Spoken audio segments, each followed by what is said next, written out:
It always begins quietly, almost innocently, with a letter slipped into the mailbox or a knock at the door that carries more weight than it should. For me, it started on an ordinary Tuesday afternoon when I returned home from work. My golden retriever, Max, was waiting by the front gate, tail wagging, eyes bright, the picture of loyalty and innocence.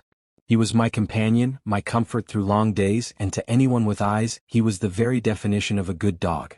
But as I sorted through the usual pile of bills and coupons that had been left in my mailbox, there it was, an envelope stamped with the official crest of our neighborhood's homeowners association. That alone was enough to raise my pulse. An HOA letter rarely brought good news. I tore it open, skimming the words, and my heart sank. Complaint received regarding your pet dog. Alleged aggressive behavior. Nuisance to community peace. Official warning issued. The accusation was blunt and it stung. Max. Aggressive? Anyone who had ever met him knew better. He was the kind of dog who rolled onto his back the moment a stranger approached, begging for belly rubs. The only thing dangerous about him was the way he shed his fur across the couch. Still, the HOA had rules, and one complaint, if escalated, could spiral into fines, hearings, or even threats of eviction. It didn't take long to discover the source of the grievance. Across the street lived Karen. Every neighborhood has one. Sharp eyes, sharper tongue, and a talent for inserting herself into everyone else's business. Karen had lived here for years, and while she presented herself as a guardian of order, most of us knew better. She thrived on stirring conflict, on taking small issues and inflating them into full-blown dramas. Apparently, she had reported Max as a dangerous nuisance, claiming he barked aggressively at her whenever she passed by, that he lunged at the fence, that he frightened her small children and threatened the peace of the neighborhood. It was an image so wildly distorted from reality that it almost felt laughable. Almost. But there was nothing funny about an official warning. I could already feel the weight of it pressing down on me. HOA disputes weren't battles of truth, they were battles of persistence, of paperwork, of who could twist the rules to their advantage. And if Karen was determined, then I was in for a fight. That evening, I kept replaying her accusations in my mind, examining every possible scenario. Could Max have startled her? Could he have barked at the wrong moment when she was walking by? But no, he was calm, gentle, always kept behind the fence or on a leash. The claims simply didn't hold water. Yet I also knew how these stories worked. A seed of doubt planted in the right soil could grow into something dangerous. And Karen had already begun watering that seed. Neighbors began glancing toward my yard with more hesitation than before. A few avoided walking past my house, choosing instead to take the longer route around the block. Word spreads quickly in neighborhoods like ours, and reputation is fragile. The injustice gnawed at me. I had moved into this community for peace, for a sense of belonging, not to be accused and judged unfairly. And while I tried to brush it off, a part of me knew this wasn't just a passing annoyance. Karen had chosen her target and I was it. The following weekend confirmed it. I caught sight of her standing at the edge of her driveway, phone in hand, recording Max as he dozed lazily under the oak tree in my yard. She was waiting, hoping for some flicker of behavior she could twist into evidence. When Max raised his head, tail thumping against the grass, she quickly lowered her phone, pretending to check a message. The performance was almost insulting in its transparency. Still, I stayed quiet. I thought perhaps she would tire of her campaign, that maybe the absurdity of her claims would collapse under their own weight. But deep down I suspected otherwise. People like Karen didn't let go. They pushed and pushed until something broke. And then came the second letter.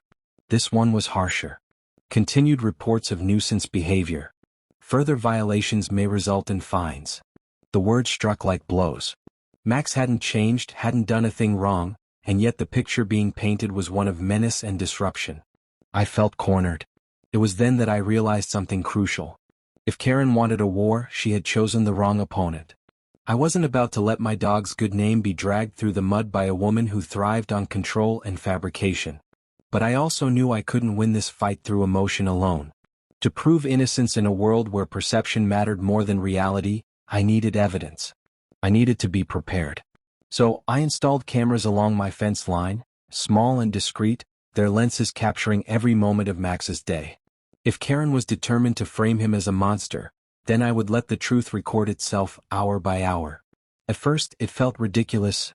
Why should I have to defend my dog from lies? But as I watched the first day's footage, Max chasing butterflies, lounging in the shade, greeting passing neighbors with a wagging tail, I felt reassured. The truth was on my side. What I didn't realize at the time, however, was that the cameras wouldn't just capture Max's innocence. They would capture something else entirely, something Karen had worked very hard to keep hidden. Because while she was busy fabricating stories about my dog, her own little secret was slipping into view. And when it came to light, it would turn the entire neighborhood against her. But that revelation was still ahead. For now, all I had was tension, an escalating battle, and the gnawing sense that this was only the beginning. The first complaint had been filed. The war had just begun. The following days became a quiet exercise in patience and preparation. While Karen prowled the neighborhood with her ever-watchful eyes, I carried on with my routine, outwardly calm, but beneath the surface, every movement calculated. The cameras I had installed worked flawlessly, silently capturing every second of Max's life in the yard. The footage was uneventful at first. Hours of my golden retriever lying in the grass, occasionally standing to stretch, or wandering to the fence when someone passed by. There was no aggression, no lunging, no frightening behavior. Only the gentle curiosity of a dog watching the world move beyond his little domain. But while Max carried on with his innocent routine, Karen escalated hers. Each morning, I noticed her circling the block, as though she had made it her mission to patrol the neighborhood. She carried her phone in hand like a badge of authority, quick to raise it whenever she passed my yard. Once, she lingered on the sidewalk, huffing loudly, muttering exaggerated complaints about dangerous animals, within earshot of passing neighbors. The performance was exhausting to witness, and I couldn't help but wonder if she believed her own lies or simply thrived on the drama they created. Then one afternoon, the first real piece of her charade cracked. I was reviewing the day's footage, and there it was, Karen approaching the edge of my fence. Max noticed her, tail wagging, ears perked up, clearly happy to see a familiar figure. But rather than a vicious bark or a threatening lunge, Max simply wagged harder, tongue lolling happily. Karen, however, stepped back dramatically, clutching her chest as if startled by some invisible attack. She looked around quickly, then lifted her phone to record herself, grimacing into the camera as though narrowly escaping danger. The performance was absurd, and yet, without my cameras, it might have been convincing to someone who only saw the staged footage from her perspective. But now I had proof, clear, undeniable proof, that Karen was fabricating her claims. I stored the video carefully, labeling it with the date and time.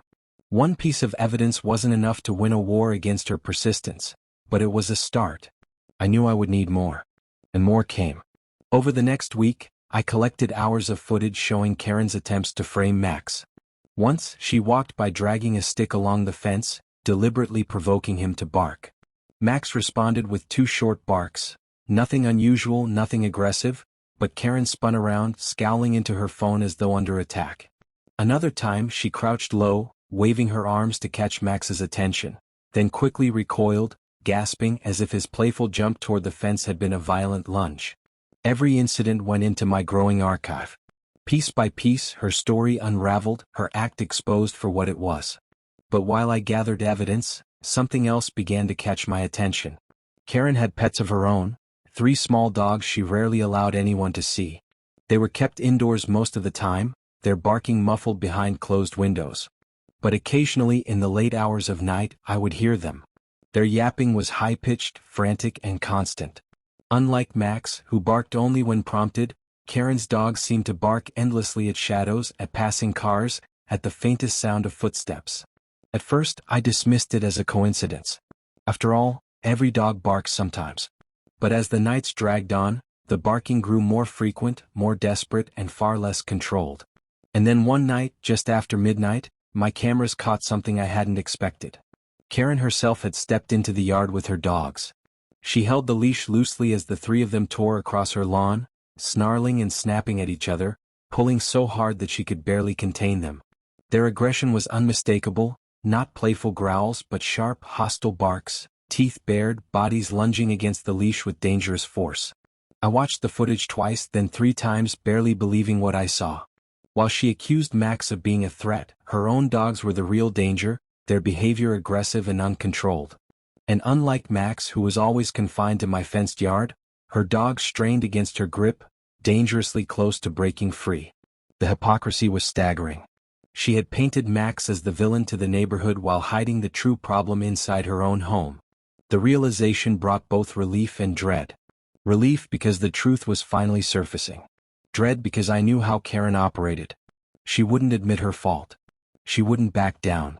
If anything, exposure would make her more vicious, more determined to twist reality in her favor.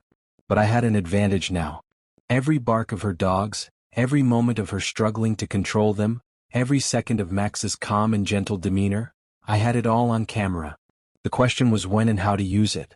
For the moment, I stayed quiet, continuing to build my case. I didn't want to act too soon and risk her spinning the narrative before I could present the full picture. But word was already spreading in the neighborhood. Several neighbors began to murmur about Karen's constant complaints, about how she seemed more interested in policing others than managing her own affairs. The cracks in her reputation were beginning to show. Still, she pressed on. The third letter from the HOA arrived within days. This one wasn't just a warning, it was a notice of an impending fine if the nuisance behavior continued.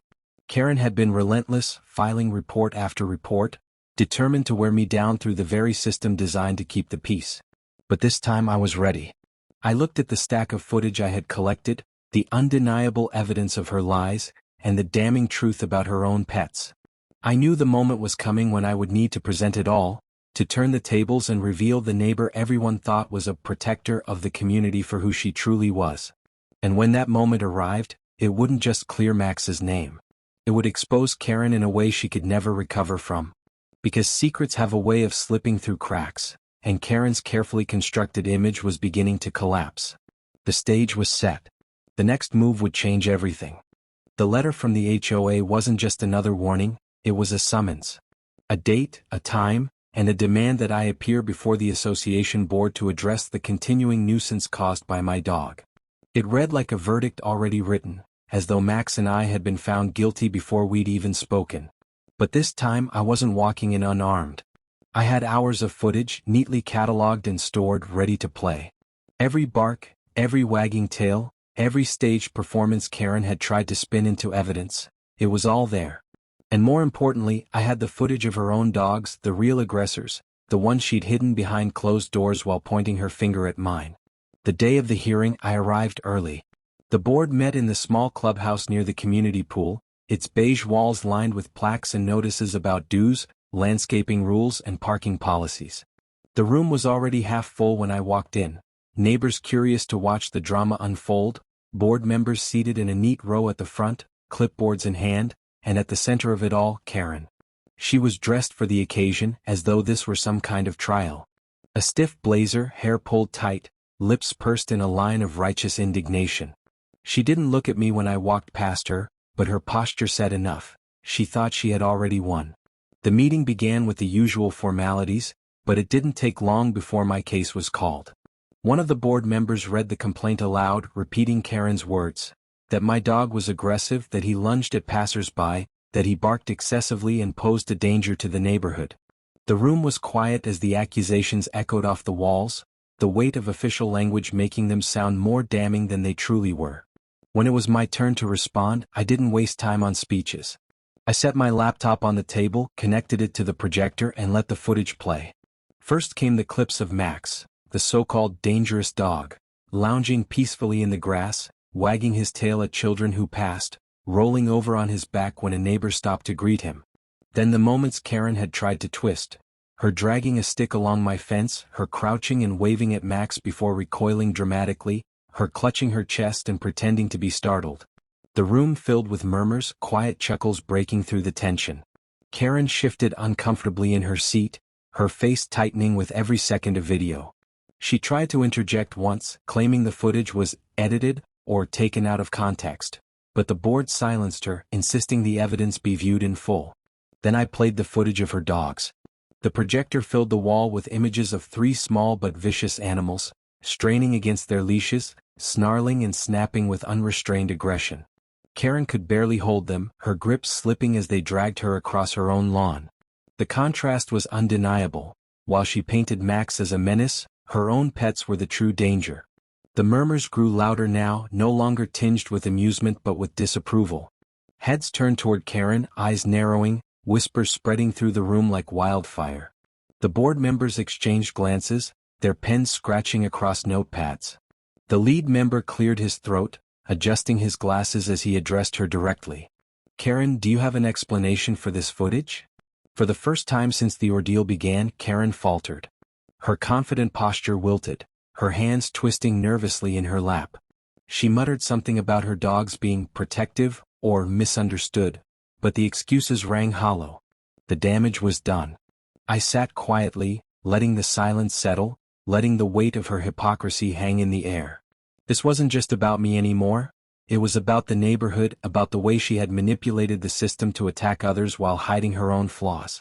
And everyone in that room could see it now. The board didn't issue a verdict immediately.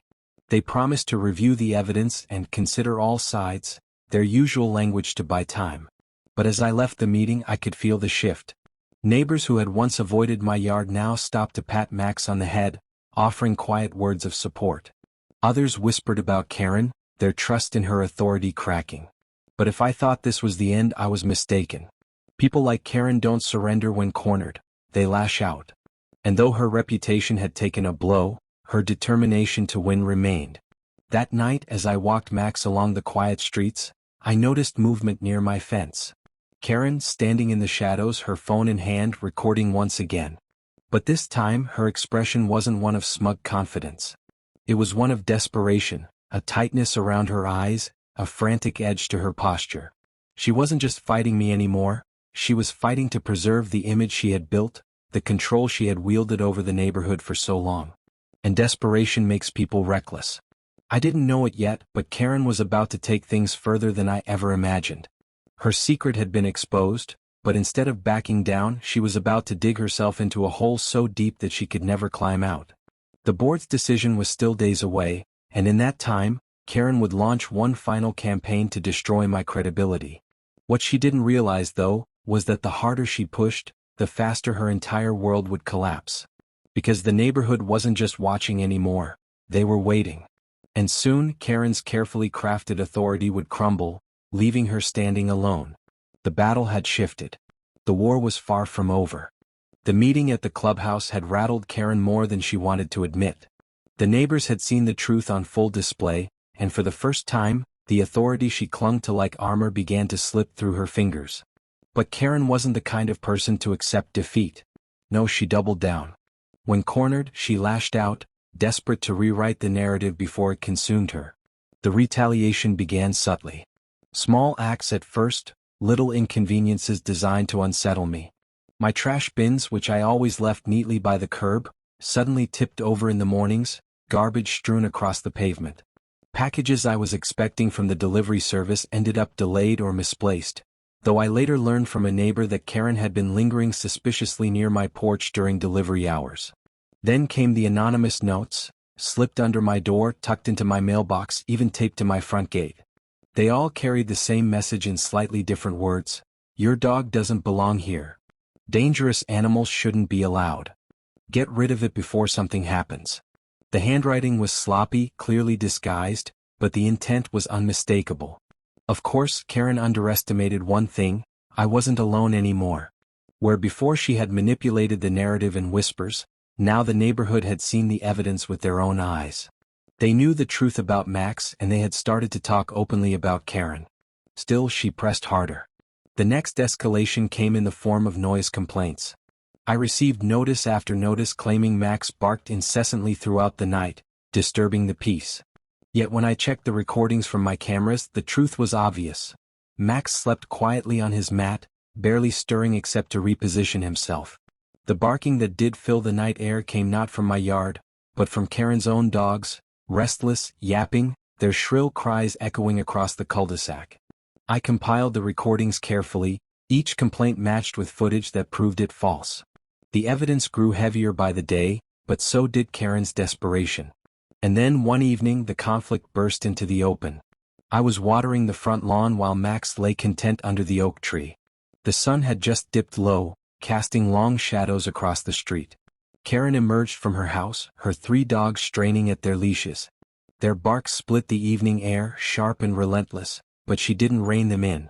Instead, she marched toward my fence, her voice raised high enough for half the block to hear. She shouted accusations, her words a storm of venom about dangerous dogs and irresponsible owners. She pointed at Max, who remained lying down, watching her with calm eyes, confused by the noise. Neighbors peeked out of windows, some stepping onto porches, drawn by the commotion.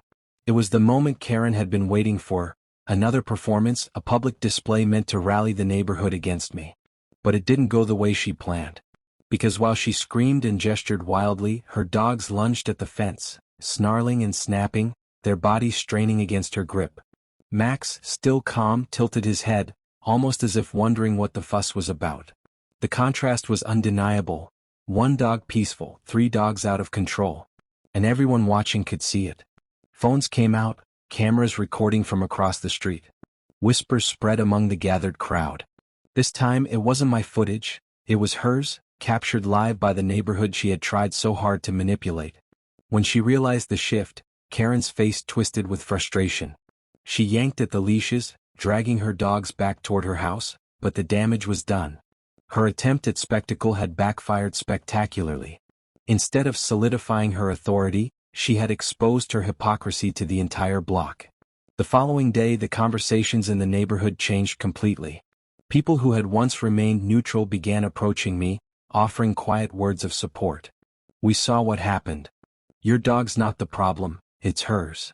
Even those who had once feared speaking against Karen now seemed emboldened, their trust in her shattered. The HOA board too couldn't ignore what the neighborhood had witnessed. Another notice arrived, but this time it wasn't directed at me. It was directed at Karen. The letter demanded an explanation for her dog's behavior, citing multiple complaints from neighbors and the disruption caused by the previous evening's incident. For the first time, Karen stood on the receiving end of the very system she had weaponized. But instead of reflecting, she grew even more desperate.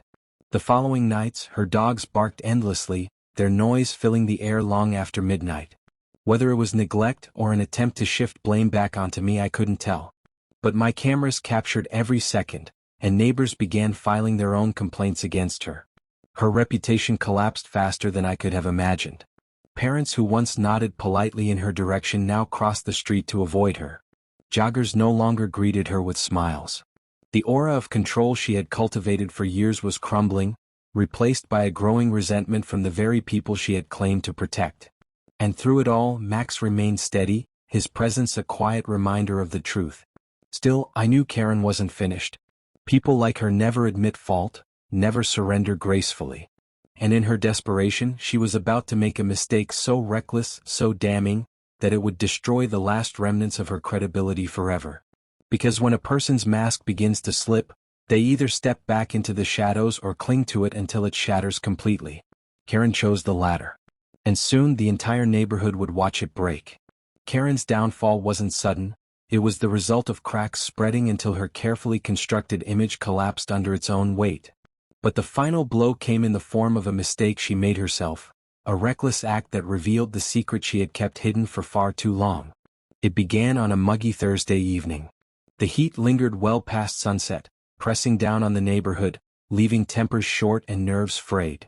I was inside reviewing footage when I heard it, shouts echoing from across the street. I stepped outside just as several of my neighbors did, drawn by the commotion.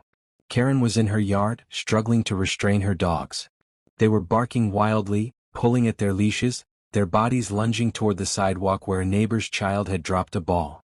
The boy, no older than 8, froze in terror as the dogs snapped and growled, their teeth flashing under the streetlights.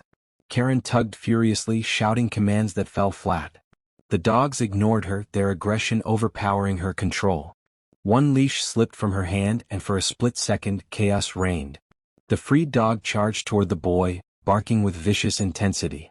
Gasps filled the air. Parents screamed. Neighbors ran forward. But before the dog reached the child, the boy's father intercepted, scooping him up and pulling him to safety. The dog stopped short, circling and snarling, its bark sharp enough to slice through the night. Karen finally regained control, dragging the animal back with a trembling grip. The damage, however, was irreversible. The entire neighborhood had witnessed it. Her dogs, the ones she had hidden, the ones she had painted as harmless, had revealed themselves as the true danger. Fear spread through the crowd, but so did anger. Shouts erupted, questions thrown at her with cutting force. How could you let this happen? Why haven't you controlled them? You called his dog dangerous, but look at yours. Karen stammered, her words tripping over themselves. She insisted it was a one-time incident, that her dogs were just startled, but no one was listening anymore. Her credibility, already hanging by a thread, finally snapped. Neighbors pulled out their phones, capturing the chaos on video. Within hours, the footage circulated through group chats and social media pages tied to the community. The image of Karen as a protector, as the self-appointed enforcer of order, disintegrated in the harsh glow of the truth. The next morning, the HOA acted swiftly. A notice was delivered to her doorstep, this time carrying serious weight. It cited her dogs as a confirmed threat to community safety and demanded immediate corrective measures.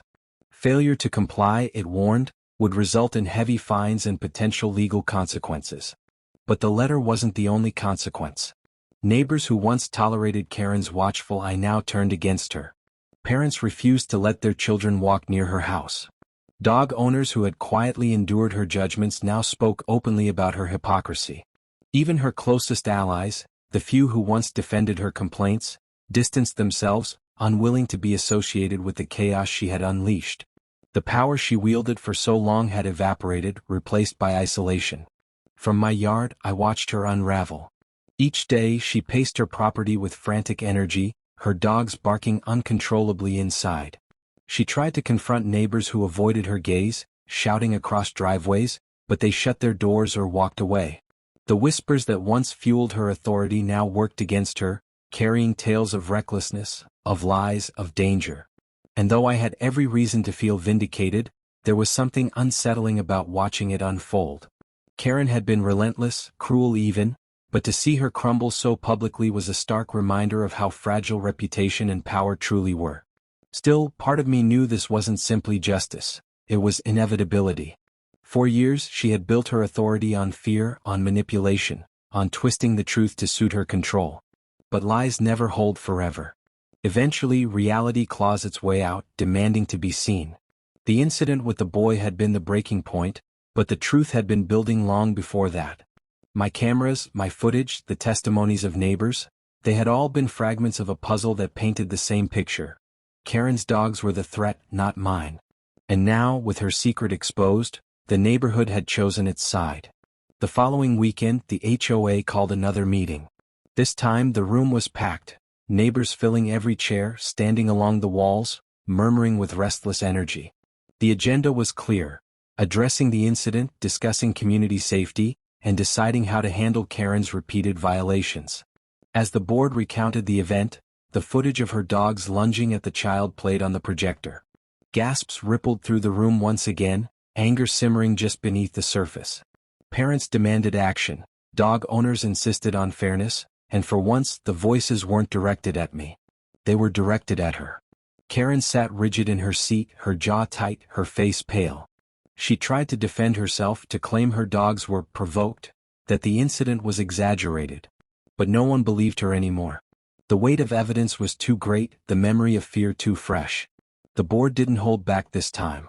They announced fines, strict restrictions on her dogs, and the requirement that they be professionally trained or removed from the property altogether. It was the harshest punishment I'd ever seen handed down by the HOA, and it was directed squarely at the woman who had once claimed to enforce the rules. For Karen it was more than punishment, it was humiliation. Her power stripped away, her authority dismantled, her secret exposed for the entire community to see. And as I left the meeting that night, walking home with Max trotting happily beside me, I realized the tide had fully turned. No longer was I the target of suspicion. No longer was Max painted as the menace. The truth had prevailed and the neighborhood had made its choice. Karen's reign was over. But while her downfall seemed complete, there was still one chapter left to unfold. Because in the aftermath of exposure, in the silence that follows a storm, the question remains: what becomes of someone who loses everything they once held? And for Karen the answer was about to be revealed. The storm that Karen had unleashed on the neighborhood had finally turned against her. For years she thrived on control, weaving herself into every decision, every complaint, every whisper of authority. But after the incident with her dogs, The mask she wore shattered completely. And what followed wasn't just her downfall, it was her complete collapse. In the days after the HOA meeting, the change in the neighborhood was almost immediate. Where once Karen had roamed the streets with her phone in hand, ready to pounce on the smallest violation, she now kept to her property. Her blinds stayed closed, her driveway empty, her presence reduced to the muffled sound of barking from inside her home. The silence was telling. For someone who lived to be seen, her absence was louder than any accusation she had ever made. Neighbors began reclaiming the peace she had disrupted. Parents let their children play in the cul-de-sac again, their laughter carrying across the street where tension once lingered. Dog owners walked past my yard without fear, often stopping to greet Max, who wagged his tail happily at the attention. The shift was subtle at first but undeniable. The community had loosened the grip of fear that Karen once held over it. But Karen herself? She spiraled. The fines from the HOA piled quickly. Her dogs, still aggressive and untrained, became a constant source of complaint. The board demanded proof of professional training, vet records, and strict adherence to leash laws. Every violation came with penalties, each one draining her finances and eroding what little credibility she had left. The very system she had weaponized against others was now the hammer striking her, and the more she tried to fight it, the deeper she sank. I often saw her in the late evenings pacing her yard, muttering angrily to herself. Once she caught sight of me and hurled accusations across the street, shouting that I had ruined everything, that the neighborhood had turned on her because of lies. But her voice cracked under the weight of desperation, and no one came to her defense. The isolation grew thicker by the day. Neighbors who once nodded politely in her direction now turned away. Even the board members who once indulged her complaints regarded her as a liability. The power she clung to so tightly had slipped through her hands, leaving nothing but resentment in its place. And through it all, Max remained my steady companion. He had weathered the storm without understanding it, his innocence shining brighter with each passing day. To him life was simple: walks, naps under the oak tree, the occasional treat. But to me he was more than just a dog. He was proof of the truth, the quiet reminder that patience and persistence could withstand even the most relentless attacks. The final chapter of Karen's collapse came one morning in the form of a for sale sign planted in her yard. It appeared suddenly, the bright red letters stark against the overgrown grass. Whispers spread quickly through the neighborhood. Karen was moving. Whether it was the mounting fines, the legal pressure, or the crushing weight of her lost reputation, she had decided to leave. And with that sign, the neighborhood exhaled a collective sigh of relief. For weeks, the house sat in limbo, her blinds still drawn, her dogs still barking from within. But eventually the moving trucks arrived. Furniture carried out, boxes loaded, the remnants of a life packed away under watchful eyes. Few neighbors offered farewells. Most simply watched from a distance, ensuring the chapter closed without further incident. When the trucks rolled out and the house stood empty, the silence that followed was different. It wasn't the silence of fear or tension. It was the silence of peace returning, of a weight lifted from the community's shoulders. As for me, I stood at my fence, Max by my side, watching the street settle back into its natural rhythm. Children played, neighbors chatted, dogs walked past without issue. The harmony that had once been disrupted was restored.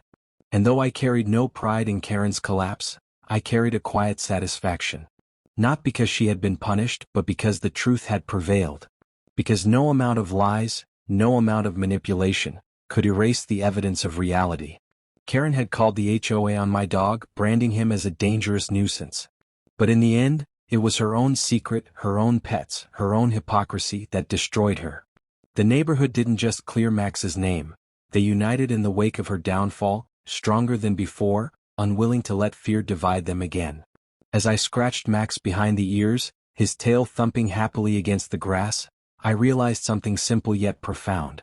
In battles like these, patience matters. Evidence matters. But above all, truth matters. And the truth had won. The story of Karen faded into the background, just another tale whispered in passing. But for those of us who lived through it, it was more than just drama. It was a lesson. A reminder that those who build their power on lies eventually collapse under the weight of their own deception. And as the sun set over the quiet street, Max curled at my feet, I knew one thing with certainty. We had weathered the storm together and we had come out stronger on the other side. Karen was gone. Peace had returned. And for the first time in months, the neighborhood finally felt like home again. If you love seeing HOA bullies get exposed, hit that like button, smash subscribe and join the war zone, because every week we bring you another battle where justice wins.